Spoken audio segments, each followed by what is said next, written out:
সাবেক প্রধানমন্ত্রী বেগম খালেদা জিয়ার কনিষ্ঠ পুত্র আরাফাত রহমান কোকুকে নিয়ে কটূক্তিমূলক বক্তব্য দেওয়ার অভিযোগে ইসলামী বক্তা মুফতি আমির হামজার বিরুদ্ধে খুলনায় মানহানির মামলা দায়ের করা হয়েছে।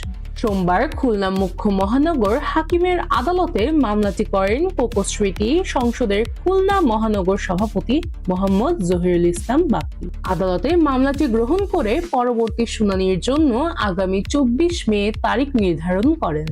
বাদীপক্ষের আইনজীবী অ্যাডভোকেট বাবুল হাওলাদার বিষয়টি নিশ্চিত করেছেন।